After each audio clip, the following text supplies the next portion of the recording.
My name is John Martin. And I am Tammy Martin. And we're the founders of Young Black Leadership Alliance. YBLA is a nonprofit organization that builds young Black men and women into leaders in high school, through college, and into their early professional careers. Our mission is to build leaders who will make a positive impact on their schools, in their families, in their communities, and eventually the entire world. Yes. Our vision is to create a new reality where the world will see these young Black men and women as leaders, role models, and change agents, which is why these conversations are so important. Absolutely. Thank you for joining us today for our third segment of Community Conversations with our wonderful partners at DHG. We want to thank DHG for starting the charge on this effort to end racial injustice and inequality in the Black community. We are using the acronym STAND as our hashtag. STAND is for, you'll see it on your screen, seize the moment, talk to others, act on your biases, no more silence, and donate your resources. Please use the hashtag STAND, CLT, when posting on your social media. YBLA's Community Conversation is an action-oriented three-phase initiative designed to make real change in the Charlotte community. We're identifying racial disparities, discussing solutions and actions to start moving to system-level changes. As a team, we have committed to a goal of tracking 2020 actions towards bridging the gap in racial disparities. Therefore, after each segment, we are asking everyone to commit to a simple action to make a difference. The first week, we asked the attendees to invite someone from the network to join us. Last week, the action was to sign the I Stand for Racial Equality petition. While these actions are simple, we believe there's great power in completing small action towards a singular goal. We have made great progress and we will continue to move the ball forward with your support. We will provide an update later in the segment. Today we have another call to action and we encourage everyone to join us. Absolutely. So far, you have heard from the young men and the young women of YBLA. They have done an amazing job sharing their experiences, their hopes and dreams for the future. The young men shared with us their experiences of living in a world of low expectations, racial profiling, hearing messages from their parents that they have to work twice as hard as everyone else. The young women last week, they shared their experiences of feeling undermined, underestimated, uncomfortable, and one-dimensional. If you missed those segments, you could view it on our website at youngblackleadership.org/community conversations. So today, everyone, I have the distinct honor of leading another conversation, but this time it is going to be with some amazing Black women in corporate America. You heard from my girls last week, but this week is going to be my grown folk girls. They are also my friends. Awesome. You will get to hear their experiences as Black women navigating the corporate ladder. You will have an opportunity to send us questions and to make comments in the chat. We would love to hear your thoughts during the conversation. So let's get started. So John, I guess you can lead me. All right. All right. Okay, ladies. First of all, I want to just thank you. Thank you for just taking the time out to spend this hour with us. As I was saying before, I consider you not only my friends, but I consider you some of the smartest women I've ever met. And I learned so much from you. And as we was talking earlier, it does take a village in order for us to do things great. So I'm excited today because I get the opportunity to hear your story. As you all know, that my professional experience has been in the healthcare setting. So I've never had the corporate experience. And I've always been fascinated by it. Like, what would it be to dress up every day and to go in a high-rise building and work in a cubicle? You know, I never had that experience, but I always thought it was a big deal, especially as a young woman growing up and in college and people talking about wanting to climb the corporate ladder. But I'm very, very excited to get to hear your voices and for everyone else out there that's listening to hear your voices as Black women working in the corporate space. So what I'm going to do is get started. Now, I want you to introduce yourself. I'm going to start with you, Frenchie. And Frenchie, I want you to introduce yourself by giving us your name, the company you work for, what's your role there, and give us the years of experience in one word to describe what it's like being a Black woman working in corporate America. Wow. Thank you, Tammy. I'm so excited to be able to join the stage today with these other phenomenal women. And thank you and John for establishing the Young Black Leadership Alliance. So as you heard Tammy say, my name is Frenchie Wilson Brown. I am currently employed with Bank of America. As of this November, I would have been there 23 years. And I'm currently serving in a role called anti-money laundering, which is focused on our consumer constituents as well as small business. I also have an additional 8 years in corporate America outside of Bank of America. So you'll hear some of that come through in my dialogue today. My one word would be misinformed. That word again is misinformed. Okay, Ms. Okita, can you introduce yourself, please? Certainly. Hello, everyone. I'm Okita Brown. I'm a senior strategy consultant with Wells Fargo's corporate philanthropy. I've been with the company for 22 years, and my word is renewed. Nice. All right, Ms. Dominique. Good afternoon. Thank you, Tammy, for this opportunity.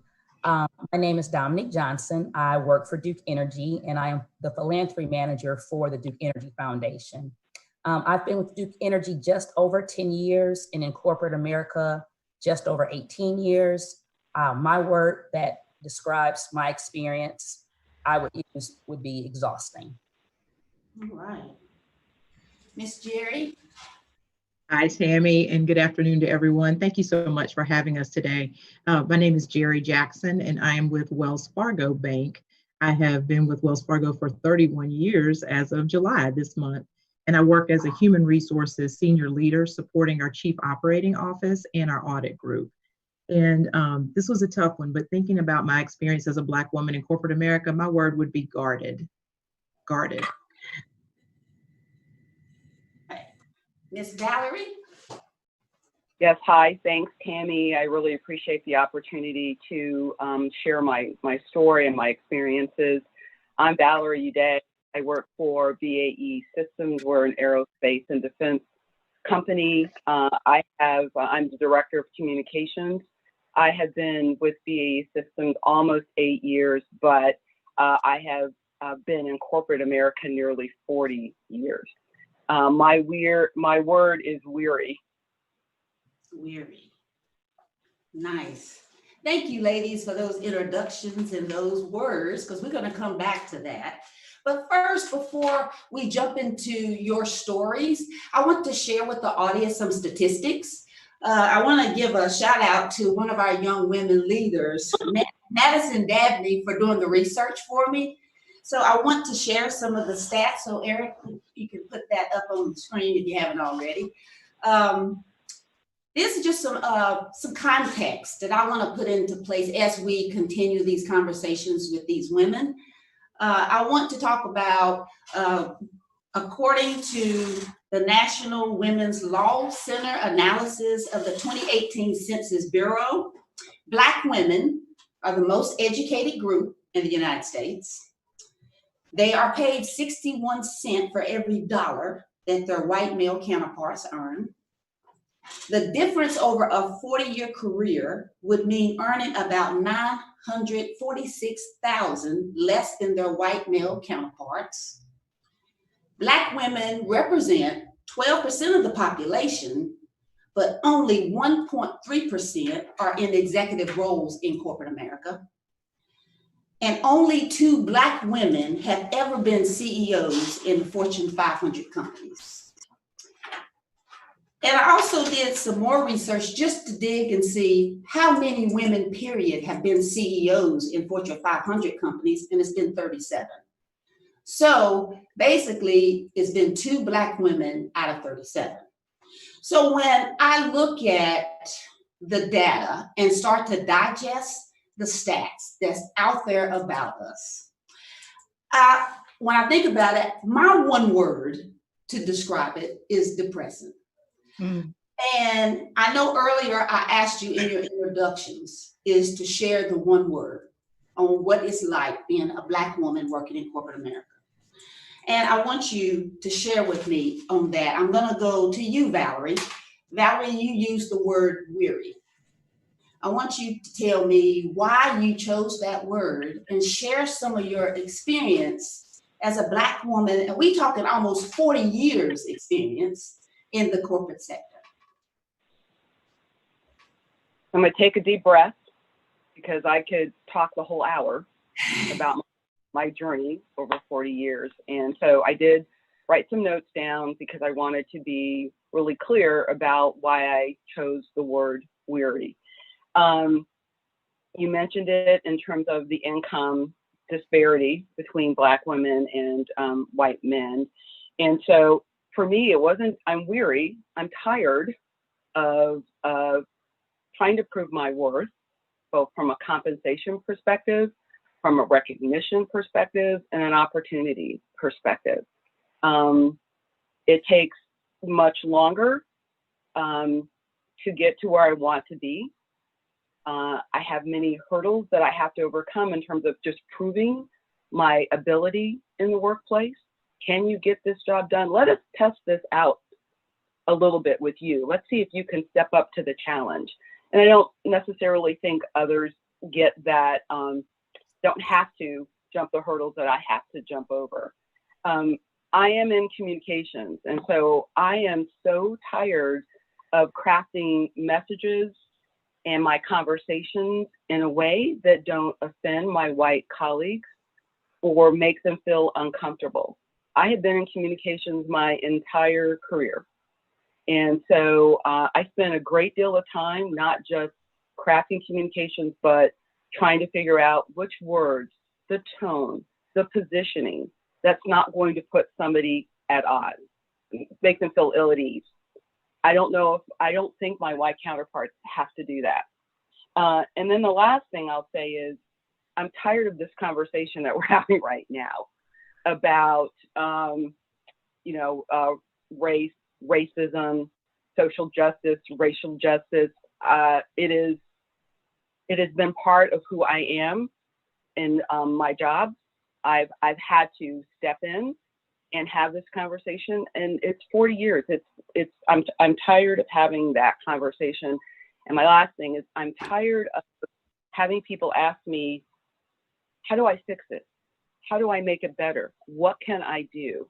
Right? And it's just kind of an ongoing, come to me and ask me what I, as a white person, should be able to do to help fix it.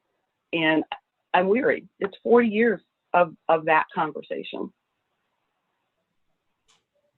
I'll end it there, Tammy. Yeah, thank you, Valarie. I'm gonna move to you, Frenchie. Frenchie, your word was misinformed.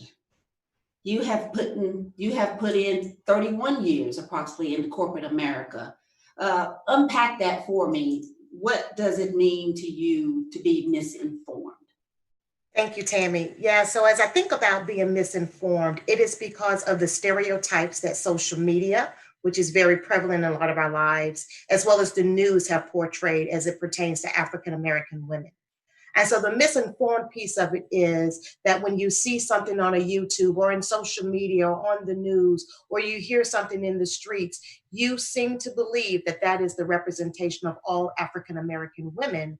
And therefore, when you see someone who is well poised or is not lining up with that, you don't know how to accept it. So I'll give you a few instances of that. Today, the way that you see my hair may be very different than how you would see it a few days from now. And so the misinformed aspect of that is, what are you doing with your hair? Why does it look so ethnic? Or why are there other days that I see your hair and it's long and it's curly? I prefer the long and curly. Where you're misinformed because what you're thinking is my hair determines my value. And it doesn't. It's just an aspect of me. Others, just hearing Valarie talk about communication. How many times have you heard white counterparts say, you are very articulate? And then you want to follow behind and say, I'm very articulate in comparison to who? The person you saw on the news last night when there was a shooting in their neighborhood and she had on a do-rag and she couldn't put two sentences together. What is it that you're really trying to come across and portray? You're misinformed. When you talk about my education, I not only have an undergraduate, but I also has a Juris Doctorate. And that is because I want to be the voice for those who are less fortunate and cannot speak up and state their cause.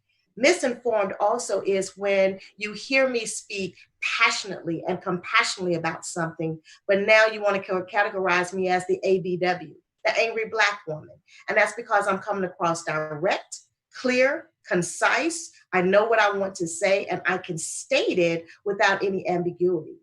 The misinformed piece is I want for each of us, not just my white counterparts, but Asian American, Native American, Latina American, I want for everyone to be able to respect the differences and truly understand the inclusion, because we talk about the D&I, but are you truly ready to accept the inclusion so that you can no longer be misinformed? Thank you for that, Frenchie. Ms. Dominique, your word was exhausting. You've put in 28 years of corporate experience. Explain that to us. So when I think about exhausting, a lot of the things or themes that I think through, I think Valarie and Frenchie have already hit upon. So when you talk about, when you made the mention of 61 cents to $1, twice in my career, I've been told specifically, and I have a career in HR most of my career, and I've been told specifically that the white male counterparts that I would be starting with, I would not be able to come in at a salary level higher than where they were. I've been specifically told that point blank. And the rationale behind that, to me, didn't sit right, being that I had the professional credentials and I also had the MBA, and neither of those gentlemen had those. So when you think about the comparisons there, it's off-putting. When you think about, I think Valarie had alluded to having to be tried or tried out for a role. You always have to work at a higher level, operate at a higher level, be tried out for an interim role before you're actually given that position or that opportunity. Being told that you need to smile more and socialize more. I'm a mom of two. When I come to work, I come to work to work. I have a lot of things going on at home. I feel like I'm a good employee and I give my all when I'm there. So I'm not necessarily hanging out in the hallway, chit-chatting with others. But a lot of times then you get the feedback that you're not approachable or you're standoffish. Being told that you're brash or abrasive when you're defending yourself in the same way that any of your colleagues would. Being looked at as the keeper of the Black culture in your department, right? So it's, I don't think it's appropriate that we spend 10 minutes talking about how my hair has changed from the weekend. Or, I don't know. I have not listened to Beyonce's latest album. I don't know anything about the rapper that your teenager likes. I don't know anything about the rapper my teenager likes. So, it's things like that. Being able to, having to navigate these potholes, I call them potholes at best, landmines at worst, just professionally and maintaining a smile, maintaining a professional demeanor. A lot of that becomes exhausting and or taxing. So that's why I chose that word. All right, thank you. Thank you for that. Miss Geri, your word was guarded. Yeah, and this year, right? 31 years. Yes, 31 years this year. And so much of what everyone else has said is resonating, and my heart just gets full as I listen to it, because we all have this shared experience. We could walk into any place. And for me, guarded, and I guess some of what I would put out there is the burden, right? It's we walk into any place and we carry the burden because we look around and there usually isn't anyone else that looks like us, that we are the only one or we're the one of few. And we'll joke about things like trying to find the other, Black or brown people in a corporate setting. And we always make sure we talk to each other or we acknowledge each other. But the burden we carry is if we don't do well, if we don't show up well, if we don't speak well, if we don't show how smart we are, then will that next person get a chance? Will the young women that you're working with and the young men that John worked with, will they get an opportunity if we don't show well? So there's the burden. And so I'm always guarded about who can I trust? Like, who can I really let in to say, I bring all of this wonderful talent and skill to the table, but there may be things that I need to develop and learn. And it's very uncomfortable to feel like you can't just raise your hand and say, you know what, that's a skill I'm still working on and I need someone to help me. And so I'm guarded about how much I am able to be vulnerable in the workplace. I'm also guarded about bringing my whole self to work. I was laughing as inside about the idea about the hair. I had my hair done a week or so ago and had my hair in Bantu knots. And I literally spent an hour because I had 2 Zoom calls trying to decide, was I going to take my hair down before that call? Because I really was sitting here because I knew it was going to be a topic of discussion for my white counterparts. Not because it bothered me, but it was going to be distracting for what we needed to go do. And in the end, I checked with 2 other Black women that I work with that are colleagues, and they were like, you know what, do you? And that guarded piece of me, I need to stop wasting time and calories and energy on that. But I think as Black women, we do, right? We worry about that. And it shouldn't, we should be able to bring our whole self. And so that guarded piece is that I have to think twice about just being me and showing up in my fullness, because that's part of what makes me a good leader. It's part of what makes me a good employee. And it helps me be better if I can show up with everything, right, that I bring to the table. And I think the other thing that I would say that I'm guarded about is that idea of pay and equity, because working in human resources over the years, and I know there are several that can relate to this, we've seen somebody's son-in-law, somebody's brother, somebody's sister or child get brought into an organization and get hired to do a job making 6 figures, and it's assumed that they have the talent. It's assumed that they will learn. And at 31 years in my job, it's the feeling of every new role I ever got, I felt the need to prove myself all over again.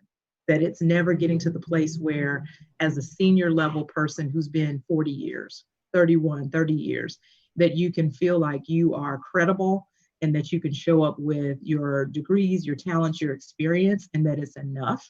So it's very guarding because it's like, it's not enough. It's like we still have to prove it, and it's never just assumed that we're that talent right off the bat. So that's what I would share about feeling guarded. Thank you, thank you. Never enough. Miss Okita, your word is renewal. Yes. Probably the youngest on the panel. You have 22 years of experience. I am. I'm amongst some exceptional, fantastic, dynamic Black excellence. So thank you for letting me participate. My word, yes, is renewed. And it took me a while to get to that. And I echo everyone's sentiment in terms of the exhaustion and not feeling like we're enough and constantly having to prove our value. I've been at this company for 22 years. I've been code switching for 22 years. I've been wearing the uniform for 22 years. And in financial services, it's, you know, the pearls, the small earring, the suit, which has to be blue, black, gray, brown, or tan, right? Because we know there's a color palette. And I found that I'd been doing that for so long, it got to a point where I was talking to my elder brother, and he said, hey, sis. I said, yeah. He said, that's corporate Okita. I want to talk to my sister. Wow. Oh, so what was starting to happen was that code switch wasn't switching back to Okita, and then trying to find who I am and the value that I bring, and having to constantly prove myself, or getting feedback from people that, while well-intended, telling me to hide myself in a way, in terms of running me down from head to toe. You know, you look at the white women in executive positions and think about what they did to get there and how they show up. They show up with short haircuts and, you know, modest makeup, and they kind of blend in. You need to do that. I'm going to take you shopping at Ann Taylor. Mm-hmm. This is a literal conversation. And while, again, not ill-intended, it's someone that looks like me telling me to hide myself, right? Or constantly striving for that next level in my career and going after it, but being told, well, if you do this, then this will happen, and it never coming to fruition. Or you don't have that one skill set, so you can't get this next opportunity. Never mind that I have the 99 others, right? I've got the 99 other transferable skills to be successful in that role. My history is a history that of success. I've not let anything in my history fall, right? There's nothing in my documentation to say Okita is not a productive, high-performing Black woman, all while trying to do that and navigate the politics and the rules that are unwritten for Black women. I think we've all talked about that, right? And we have to find a way to navigate that. So I say renewed because as I started to go through that process and really losing who I was, I spent all of 2019 on myself. I got an executive coach, which helped me understand where I am today, what value I bring to the table, understanding that I'm a builder, I'm a transformer, I'm a change agent, I'm a leader, right? Then I got relationship coaches, plural, because I don't know what I'm doing, because I'm out here single. And I'm like, I need to figure this out. I have no idea, right? And so I got these coaches to help me understand where I fit and what value I bring to the table as a woman, right? As a Black woman, because these are Black women working with me. But then also, what do I expect in return? Because I lost that. And so when I say renewal, I think about it both from a professional and a personal perspective. And I'm no longer going to try to acclimate or to try to prove that I add value, because I know I do. If you don't want to see that, if you want to continue to underestimate me, undervalue me, overlook me, that is going to be to your detriment, not mine. And that's where I'm coming from. I know what I bring to the table. It's up to the person that I'm working with in the corporate or otherwise to understand that and believe in it, just as they would to, I think other people mentioned, people that come in and it's assumed they have a talent that they don't. There's a lot of the corporate leaders that I've experienced in the past that happen to be heterosexual white men, and that is the absolute privileged class, right? Heterosexual white men that come in and say, I didn't know what I was doing when I was brought in to lead a division. I don't know what I was doing when I was asked to be CEO, right? But we have to have every aspect of our life, of our professional life, co-signed. We have to have sponsors. We have to be demonstrated. We have to be validated. Everything about us has to be proven before we even get a shot. And I'm tired of that. And so I'm going to be renewed in who I am and stand in my head wrap and my bright lip and be okay. Amen. Yes. Amen. Amen. Eric, can you put that on a gallery view now? Okay, ladies. Wow. That's all I can say is wow. I was literally sitting here writing notes because, as I was saying earlier, I didn't have the corporate experience, but I can actually relate to you on a Black woman's perspective. So when I sit here and listen to you talk about the stereotypes, you talk about your hair, it's just an aspect of you. When you talk about it takes you longer, you got to jump more hurdles. You have to be tested.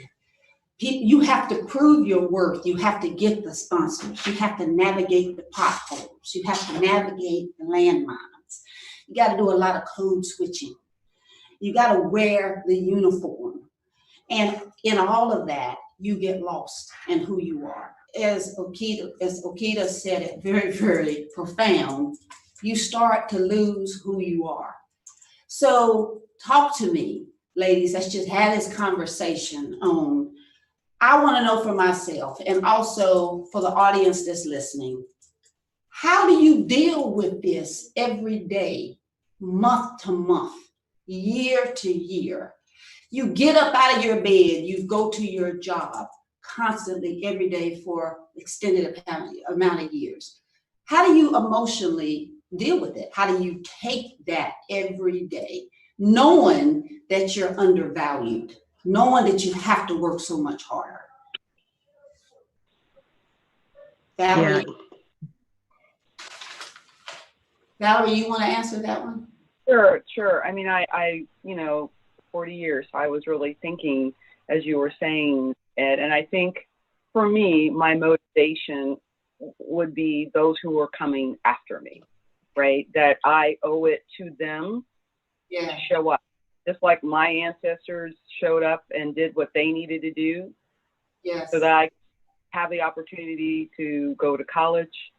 I could have the opportunity to be competitive in the workforce. So for me, it is that higher calling to get up and do it for my daughters and, you know, for the women that are coming, you know, after me. It is, I will say this though, and I'm going to give a nod to Okita because I know that journey in terms of losing yourself in your corporate quest, because I did as well. What allows me to get up in my power every day is that I am my authentic self now. It took a while to get there, but that is, I know I will speak my truth in my job, to my boss, to my colleagues, to my coworkers.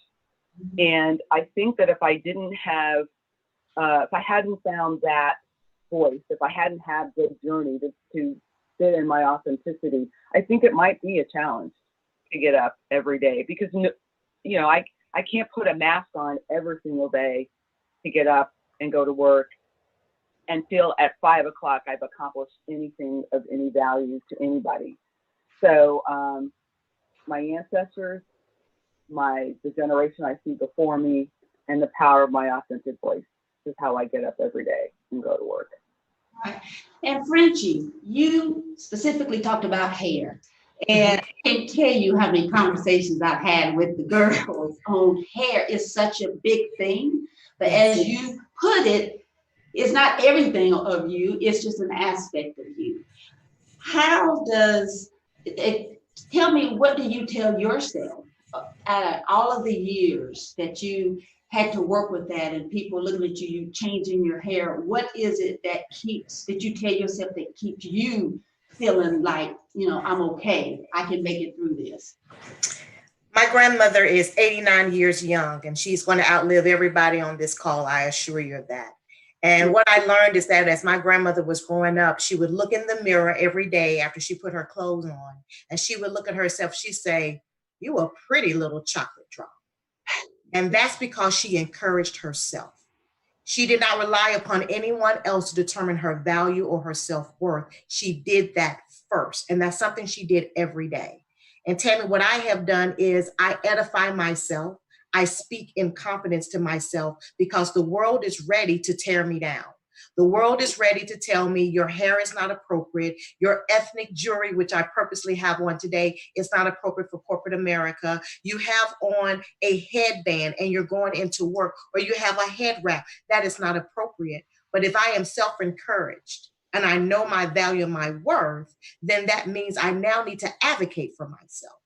And that advocacy sounds a little bit like this. When I have someone to ask me about my hair, or I catch someone staring at me in an elevator because they're not sure, is that Frenchie or not? I quickly say, yes, it's me.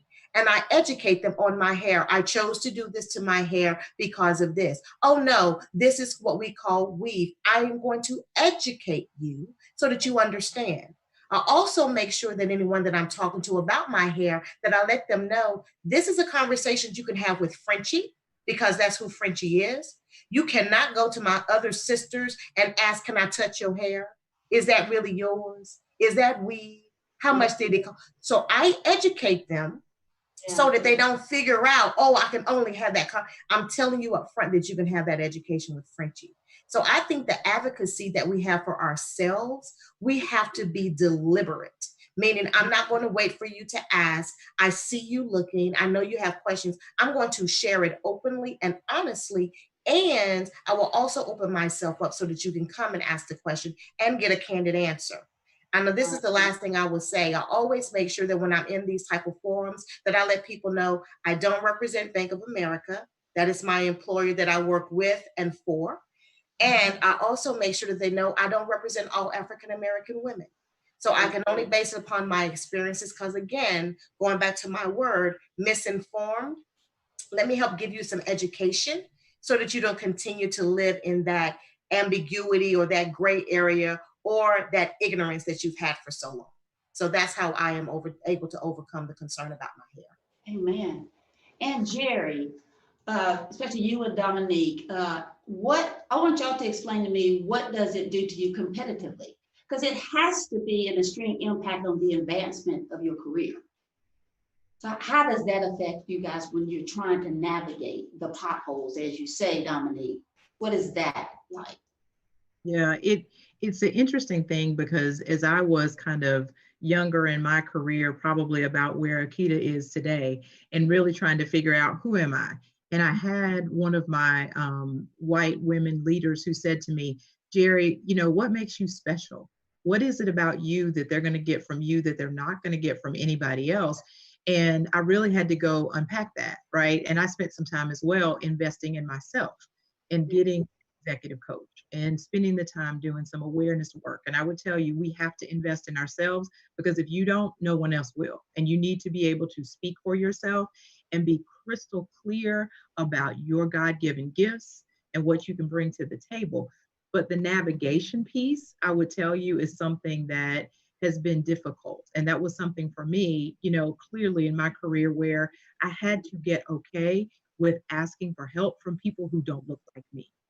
You know, and I think a lot of times we build our circle of other Black women, which is great, right? Because we can support each other, we can gird each other up, we can have our prayer warriors, but we also have to get real, y'all. This world is not ours, right? And we need to also be really clear that, you know, the comment that was just made about white heterosexual male, right?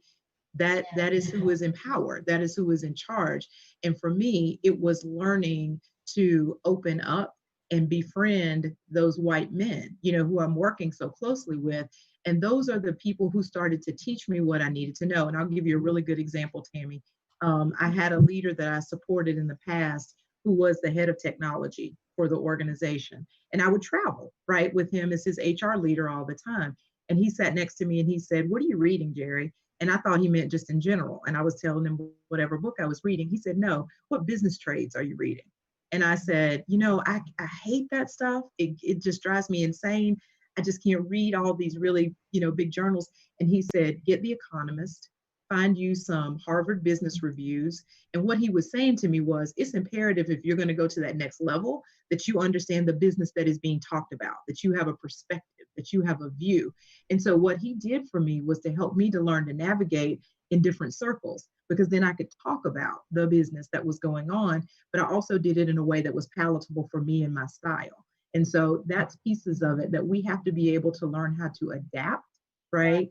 And not necessarily assimilate. Like, I still show up with my locks and I still show up, you know, being who I am and my authentic self, but it doesn't mean that I don't have to go do the work and take advice and coaching from those people who don't look like me, who have succeeded, who can also help me get to a path of success. So that's what I do. One of the things to help me navigate around some of those landmines. Right. And Dominique, can you relate to any of the things that Geri was saying? Most definitely. So for me, my career has been across a few different sectors. So when I got my MBA, I started out in finance and realized that's not where I'm supposed to be. So by the time I figured out philanthropy and working with in community relations, working with our nonprofits was my space, then that allowed me to really feel comfortable in my skin. I think a lot of times as African-American women, we suffer from imposter syndrome, right? So walk into a room, we never feel like, you know, we're good enough. We never feel like the recognition we receive is comparable to our counterparts. But I will tell you that once you get into an area where you feel comfortable, where you feel like you're the subject matter expert, and you're looked at in that way, it helps you navigate that area a lot easier. And I will say, you know, talking, kind of piggybacking what Geri was saying, one of my best advocates in my whole career was a heterosexual white male. He was the person who stood up for me and said, you know, Dominique is at this level and should be recognized as such. She's operating at this level, here are her peers, and she should be recognized as such. So I will say that when you're able to operate in that space where you're comfortable, where you are the subject matter expert, where you feel like you can go in and build those relationships comfortably, I think then when folks get to know you and are able to see your strengths, that helps out a lot. I think Akita talked about, or I think, I'm not sure, maybe Geri, someone talked about being guarded. I think a lot of times it's to a detriment to us. We feel like we're doing ourselves a benefit by being more guarded, but actually it's to a detriment because when you kind of put yourself in this box, you're not allowing everyone to see what shines through from your personality and what makes you uniquely you. or what makes you uniquely fit to do your role. So that's how I've been able to navigate a little more successfully. Right, right. Tammy, can I just say one thing real quick here before you move on to your next question? Ladies and those out there in social media looking at this, I would also say something that we talk about is building your board of directors. And that board of directors should consist of people that look like you, that don't look like you, that think like you, that don't think like you, that challenge you, that push you to make you become the best you that you can be.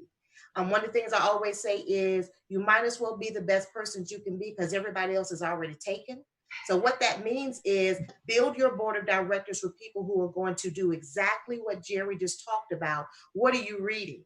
Because we are focused in tunnel vision on what's important and what's critical and what's comfortable. Get those people who challenge you and say, no, friends, you cannot just sit in the boat all the time reading the same information or engaging in the same conversations. When you find that you are the smartest one in the group, it is time for you to get to a new group. And it's okay for you to still hang out with the people in the previous group, but that board of directors should be those people that challenge you to think differently, function differently, so you can be differently, but still maintain, as Okita said, who you are. Thanks, Tammy. All right. And as I'm going to go over to the chat, I got some questions there, but I do want to wrap it up with one question. And Okita, this is for you. Okay. You have lots of nieces. Yes. Okita's a part of my family, and I know how much she loves her family. Yes. So, and I'm tying in Frenchie and Valarie. Frenchie, you was with us when we started the organization. Valarie, you helped me start Young Black Women Leadership Alliance. So all the time, I'm always thinking about the next generation. I'm always thinking about my girls and always want to put them in front of women like you because y'all have been in front of them. And it's so important. So listening to your stories, hearing all the things that you were saying about the experiences that you have, Okita, directly to you, what will you tell your nieces who aspire to be just like you? What will you share? What can we say to this next strong, powerful generation of young Black women that's coming in behind your footsteps? What do you tell them? Oh, you're trying to make me emotional. I love my babies and my nephew and my goddaughter. Gosh, well, I'm so proud of the young ladies that they're becoming, particularly with my eldest niece. She happened to be on, she came to visit me for a little over a week, and she was having her conference call. She has a full PhD track to the University of Southern California in environmental engineering, full ride. And I'm just overly impressed with her and everything that she does, as well as all my nieces have this wonderful trajectory and future ahead of them. And she was talking on the phone and she was explaining to some up and coming young people that I think a question came up because I wasn't here hustling. I promise, Akia, I wasn't. But I heard her say, I chose environmental engineering because her mother said to her, choose something that you love. And her aunt said to her, make sure you're always giving back to the community.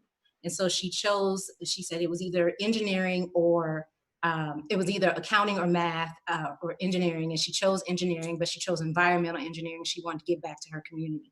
So what that said to me, and I didn't share it with her, but it touched my soul because she heard what I said and she's watching my demonstration of the importance of being your authentic self, being okay with who you are, understanding what your value is and understanding what's important to you, and also how to be compensated with what's important to you, right? And so if I'm thinking about all of my nieces, all of whom have, and my goddaughter and my nephew have wonderful futures ahead of them, I would say, really understand where you want to add value, both to yourself and to the world. What's the legacy that you want to leave? And that legacy, Maya Angelou says your legacy is in everyone you touch. So what's the legacy you want to leave? And think about that and put a plan in place and make sure that you love what you do. Don't get caught in what my generations and the generations before me did, which was a lot of us just were surviving. We were taught to get a job and survive, pay bills, do what you need to do. A lot of us are still economic wealth gap is for Black people is 10 times less than that of white people. So when we think about that, and it actually will never be closed unless there are reparations, but that's a different conversation.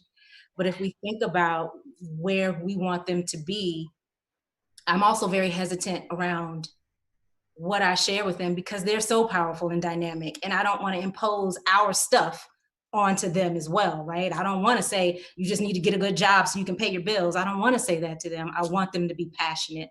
I want them to thrive. I want them to be well educated in everything that they do, so that they can make good choices and earn dollars, because dollars equates to independence. I don't want them to be dependent on anything or anybody to live their lives, their best lives. So that's what the demonstration would be, and that's where I would want to guide them.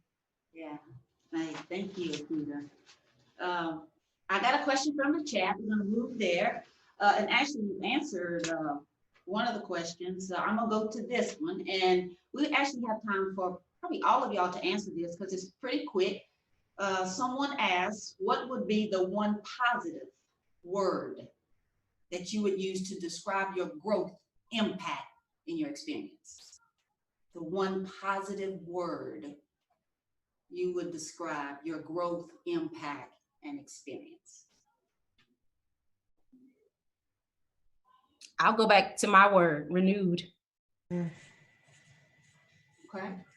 Tammy, mine would be empowering. Empowering. Yeah, I think mine would be probably enlightened. Enlightened. Mm-hmm. Maybe mentoring. Mentoring. Yeah. Okay. Valarie?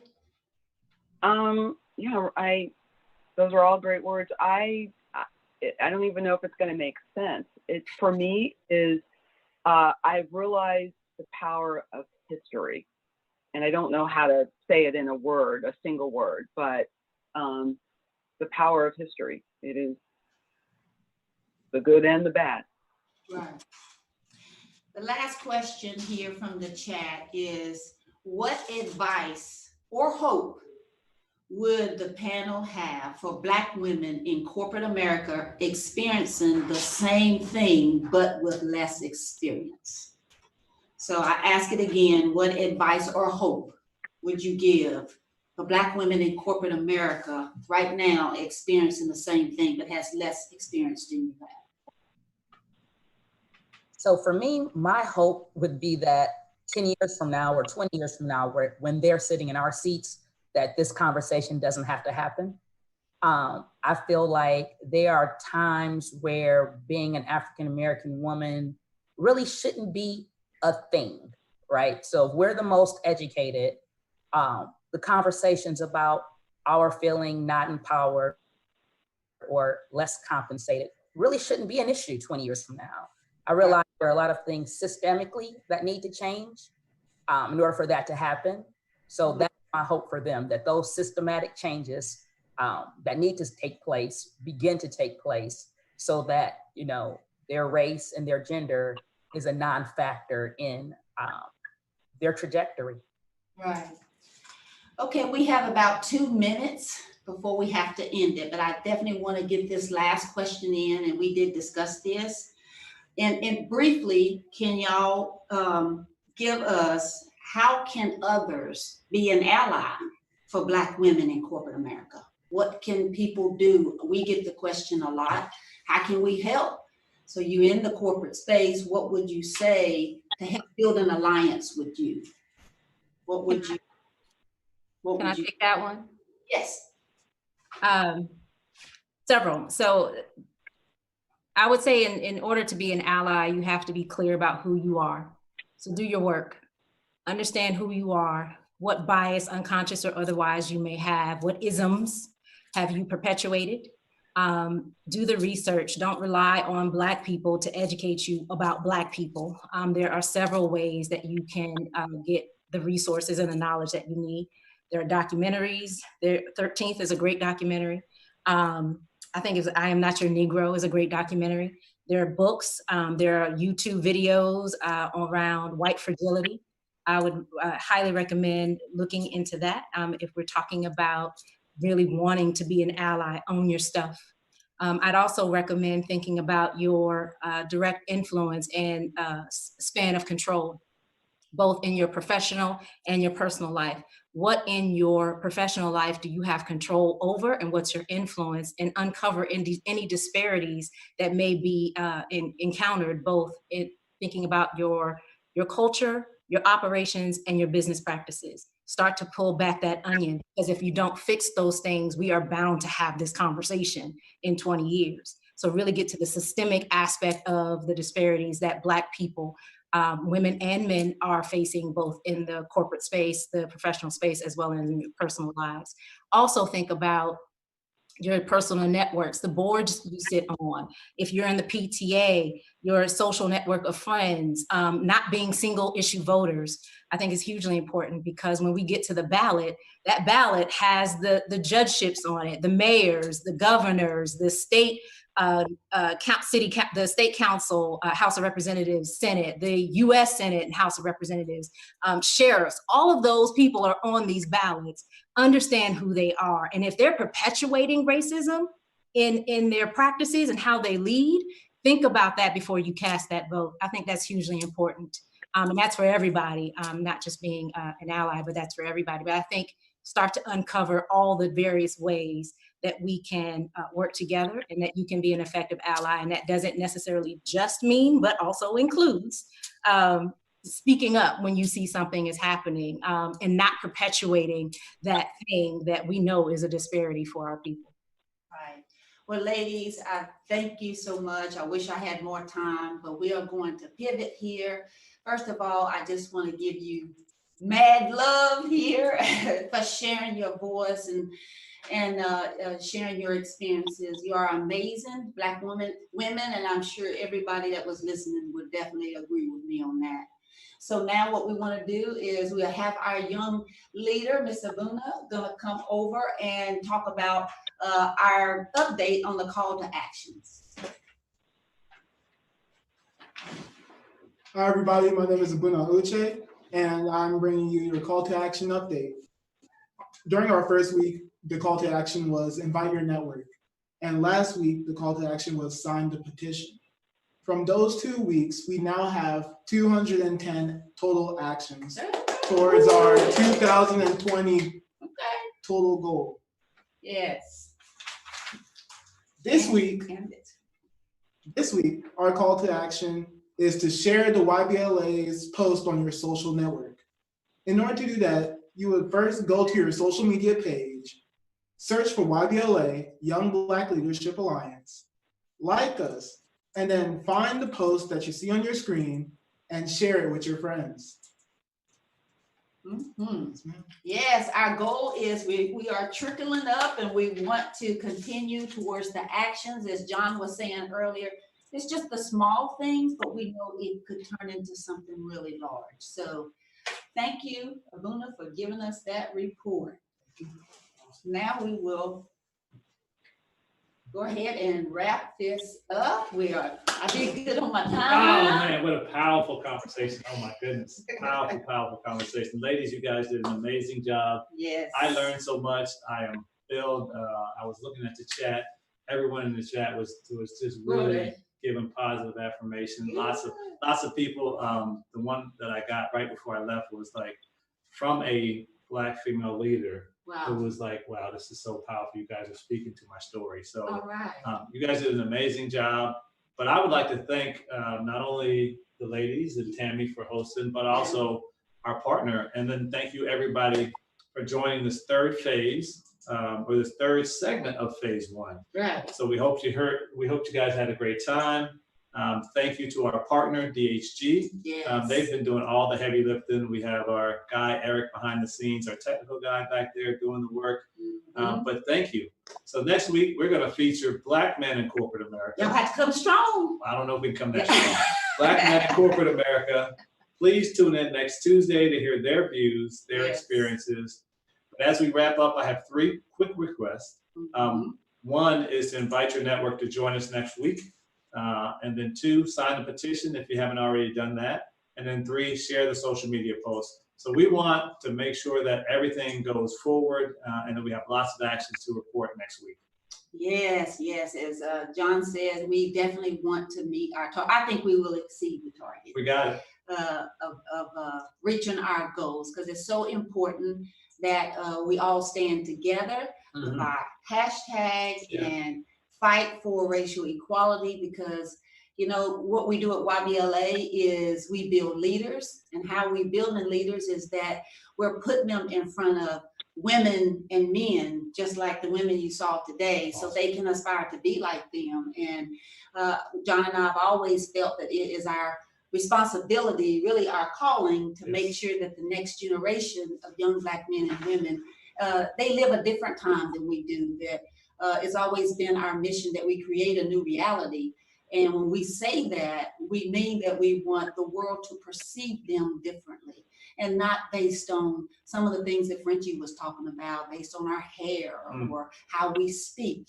We want them to value them for the leaders, the role models, the change agents that we know that they can be.